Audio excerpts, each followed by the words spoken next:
भाजपा जदयू व लालू यादव सहित पाकिस्तान को कई अहम मुद्दों पर जमकर घेराबंदी की व आने वाले विधानसभा चुनाव में सभी पार्टियों को सबक सिखलाने का आह्वान किया। जी हां, आज जैसे ही मुस्लिम बाहुल्य क्षेत्र ढाका की सरजमी पर ओसाइबुद्दीन ओवैसी पहुंचे, वहां उनका जमकर स्वागत किया गया व वहां भारी संख्या में मुस्लिम धर्म के लोगों ने उनके समर्थन में नारेबाजी की। अपने भाषण के दौरान आज सबसे पहले ओवैसी ने केंद्र सरकार द्वारा लाए गए वक्फ संशोधन कानून के खिलाफ जमकर अपनी भड़ास निकाली और कहा कि भाजपा ने एक ऐसा कानून लाया है जिसके कारण हमारे मस्जिदों पर हमला हो सकता है, हमारे ईदगाहों पर हमला हो सकता है। ये आरएसएस की एक साजिश है कि हमारे इमाम बारों को ख़त्म कर दिया जाए, हमारे घरों पर हमला कर दिया जाए, हमारे समाज पर हमला हो सकता है।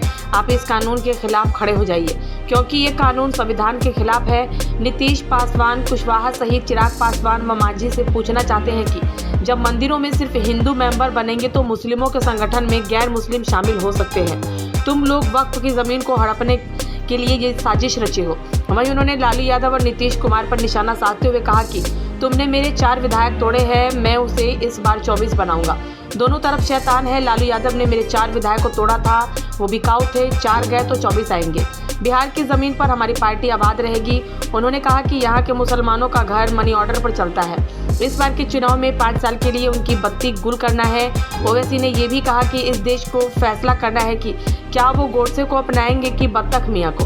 उन्होंने लालू, भाजपा व अन्य विपक्षियों पर कटाक्ष करते हुए कहा कि नीतीश व लालू बताए कि आप दोनों ने 35 सालों में मुसलमानों के लिए क्या किया। अगर बिहार में बीजेपी है तो इसका कारण लालू व नीतीश कुमार है। ओवैसी ने सभा को संबोधित करते हुए ये भी कहा कि मोदी हमारे बच्चों को पढ़ाना नहीं चाहता है। देश के 5 लाख बच्चों को स्कॉलरशिप नहीं दिया। जिसको हमने वोट किया वो महलों में पहुंच गया और हमारा समाज झोपड़ी में पहुंच गया। अब की बार के विधानसभा के चुनाव में उनको जवाब देना है। मैं भारत सरकार से अपील करता हूं कि आप निश्चित होकर इन आतंकियों को सबक सिखलाएं। हम ये चाहते हैं कि हमारे देश के दुश्मन की आंखों में आंसू आए। भारत सरकार पहलगाम हमले में मारे गए सभी लोगों को शहीदों का दर्जा दिया जाए। मैं उम्मीद करता हूं कि भारत सरकार एक ठोस व मजबूत कदम उठाएगी ताकि देश दुनिया से आतंकवाद हमेशा के लिए खत्म हो जाए। हम ऐसे समय में यहाँ आए हैं जहाँ देश में मातम है क्योंकि हमारे देश के 26 निर्दोषों को बेरहमी से मारा गया है। ये मसला हमारे देश का है। उसने हमारे बेटी बहन को विधवा किया है। हमारी बेटी बहनों को उनकी आंखों के सामने गोली मारी गई है। हमें इस दहशतगर्दी को ख़त्म करना है। पाकिस्तान व इजराइल एक नाकाम देश है। इन दोनों को मजहब के नाम पर बनाए गए थे। हम उम्मीद करते हैं कि हमारे प्रधानमंत्री एक बड़ा कदम उठाएंगे और उसे सबक सिखलाएंगे। वो पाकिस्तान को ऐसा सबक सिखलाएंगे कि वो सदियों तक याद रखेंगे। सुनिए आज की सभा में ओवैसी ने और क्या कुछ कहा है। तीसरी बात की है कि आप जानते हैं कि ये हमारे देश के अंदर की बात अब कर रहा हूं। आप जानते हैं कि भाजपा ने एक ऐसा कानून बनाया जिससे मुसलमानों के ईमान पर हमला हो रहा है, हमारे मस्जिदों पर हमला हो सकता है, हमारी शनाख्त पर हमला हो सकता है, हमारी शहरियत पर तो हमला CAA का कानून बना दिया गया। याद रखिए ये वक्फ तरमीमी कानून 2025 जो बनाया गया है ये सिर्फ और सिर्फ आरएसएस की एक कोशिश है कि भारत के मुसलमानों से उनकी मस्जिदों को छीन लिया जाए, उनकी दरगाहों को छीन लिया जाए, उनके खानखाहों को छीन लिया जाए, कब्रस्तानों को छीन लिया जाए, ईदगाह को खत्म कर दिया जाए, इमाम बाड़ों को खत्म किया जाए।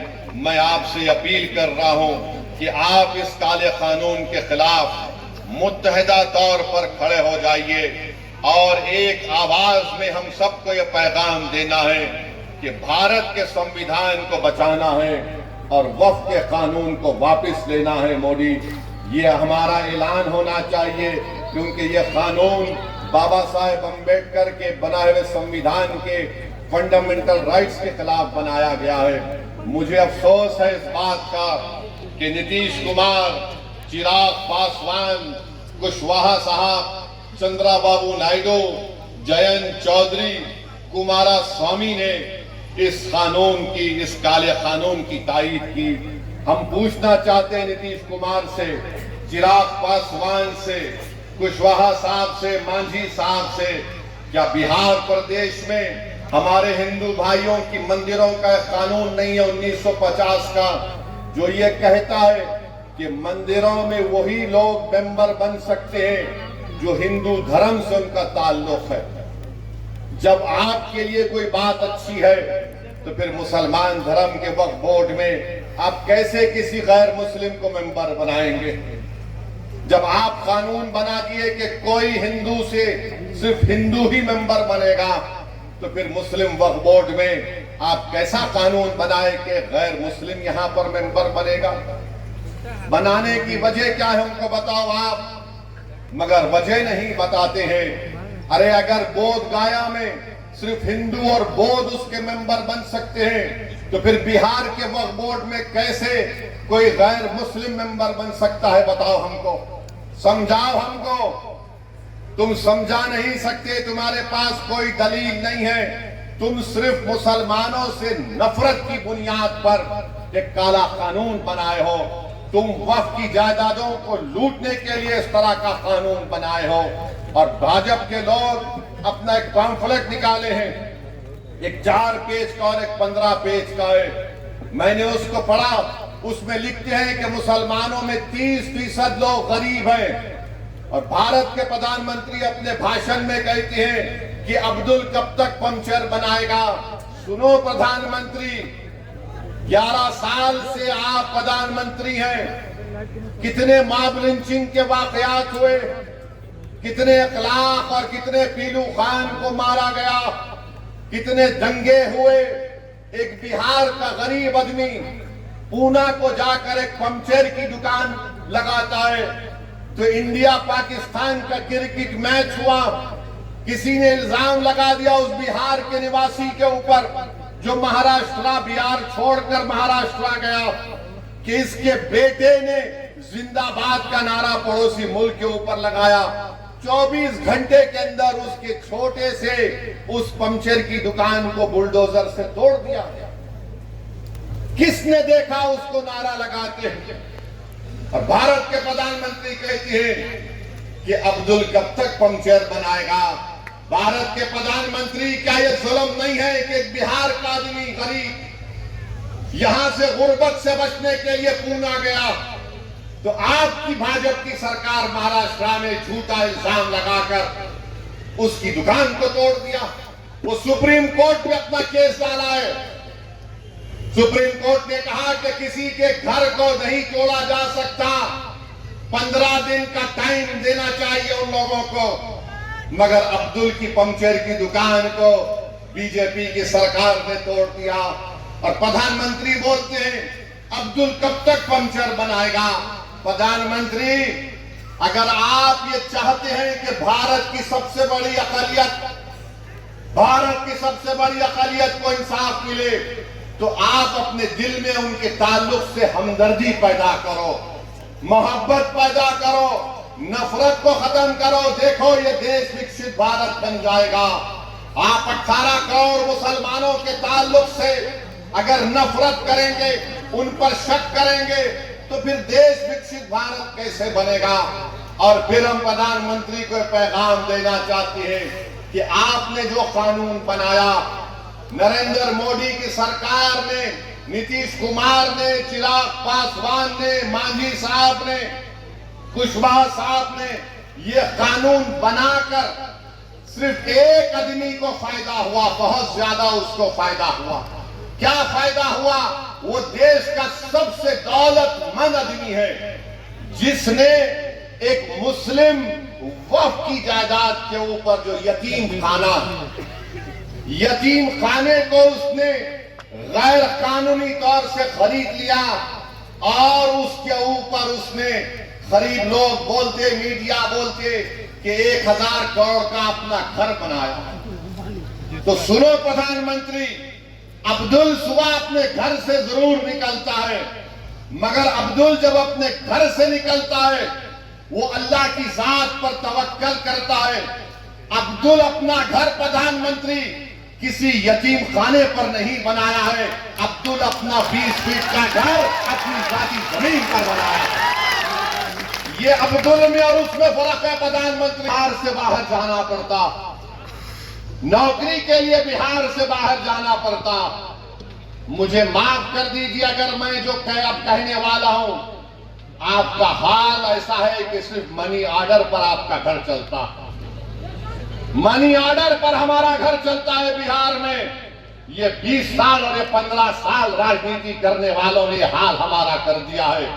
तो जब चुनाव आएंगे तो 15 मिनट के लिए बत्ती गुल नहीं करना, पूरे 5 साल के लिए बीजेपी के, नीतीश की और राजद की बत्ती गुल करना पड़ेगा। आप करेंगे ना? कई जज्बात में आके हाथ तो नहीं उठा रहे। अगर आप वादा कर रहे हैं बत्ती गुल करेंगे लोगों की, तो मैं ढाका की जनता को खुशखबरी दे रहा हूं कि हमने हमारे भाई राणा रंजीत को यहां से अपना उम्मीदवार बनाने का ऐलान किया। तो अब आपकी जिम्मेदारी है मेरे भाई कि आप राणा रंजीत को यहां से अपना नया विधायक बनाएंगे इंशाअल्लाह ताला। बहादुरगंज से तौसीफ आलम को इंशाअल्लाह बनाएंगे और अख्तरुल ईमान को कामयाब करेंगे अपनी विधानसभा से। अब याद रखिए कि एक अख्तरुल ईमान विधानसभा में जाते हैं, एक अख्तरुल ईमान विधानसभा को जाते हैं। अख्तरुल ईमान को 2 मिनट का टाइम स्पीकर देता है और 2 मिनट में अख्तरुल ईमान सबको परेशान कर देते हैं। तो इंशाअल्लाह ताला अगर हम मुत्तहिदा तौर पर अपने वोट का इस्तेमाल करेंगे तो अख्तरुल ईमान का बाजू नहीं बल्कि बिहार के गरीब और मजलूम अवाम का बाजू। तो किसान को अगर कमजोर करने के लिए उनकी मईशत को, उनके इकॉनमी को कमजोर किया जा सकता है तो बराबर किया जाना चाहिए। और जो भी तरीक़ेकार हुकूमत इस्तेमाल करेगी, हम उम्मीद करते हैं कि आतंकवाद खत्म होगा। ये देश का मसला है, ये कोई सियासी मसला नहीं है और लोगों को भी इस पर राजनीति करने की कोई जरूरत नहीं है। मैं आपको बताना चाह रहा हूं कि हमारी बेटी जिसका नाम हिमांशी है, उसके पति को गोली मारकर 6 दिन के बाद शादी करके गए थे, उसका कत्ल कर दिया गया इन आतंकवादियों ने। ये हमारी बेटी हिमांशी का पैगाम देती है हमारे देश में बसने वाले जो लोग हिंदू मुस्लिम का जहर फैला रहे हैं। वो कहती है कि मैंने अपने पति को खोया, मगर मैं नहीं चाहती कि मुसलमान और कश्मीरियों के खिलाफ नफरत के मजारे किए जाएं। हम उम्मीद करते हैं कि भारत सरकार हमारी इस बेटी जिसने अपने पति को खोया है उसके इस अल्फाज को याद रखेगी और देश कभी उन लोगों को माफ नहीं करेगा जो ऐसे वक्त में बजाय हम मुत्तहिद होकर इन आतंकवादियों से और इन आतंकवाद को प्रमोट करने वाले देश से मुकाबला करें, जो हमारे मुल्क में इसका फायदा उठाकर नफरत को फैलाना चाहते हैं। याद रखो, इस वक्त पर हमको नफरत नहीं, हमको अमन को और मोहब्बत को पैदा करना है ताकि हम देश को मजबूत रख सकें। और जो लोग नफरत और जहर फैला रहे हैं, याद रखो तुम एलईडी और पाकिस्तान के चेहरों पर मुस्कुराहट लेकर आ रहे हो। हम ये चाहते हैं कि इन जालिमों के चेहरों से मुस्कुराहट खत्म हो जाए। हम ये चाहते हैं कि जो लोग हमारे पड़ोस मुल्क में बैठकर हमारे बच्चियों को हम बेवा होते देख रहे हैं, हम ये चाहते हैं कि उनकी आंख में आंसू आए, वो रोएं, अपनी किस्मत पर रोएं। और आज ये वक्त है कि भारत को एक मुत्तहिदा तौर पर ऐसे लोगों के खिलाफ पैगाम देना है। हम भारत के प्रधानमंत्री से इस बात का मुतालिबा करते हैं कि जितने 26 लोग वहां पर मारे गए, भारत सरकार उनको शहीद का रुतबा दे ताकि लोग हमेशा के लिए उनको याद रख सकें। ये मैं ही नहीं कह रहा हूं बल्कि उन परिवार के लोग इस बात का मुतालिबा कर रहे हैं कि जो लोग मारे गए उनको शहीद का रुतबा दिया जाए। जो मारे गए उनके परिवार के लोग कह रहे हैं कि हम इंतजार कर रहे हैं कि कब हमारे मरने वालों से इंसाफ होगा। हम उम्मीद करते हैं कि भारत सरकार एक ठोस और मजबूत इक़दाम करेगी ताकि आतंकवाद का खात्मा हो सके।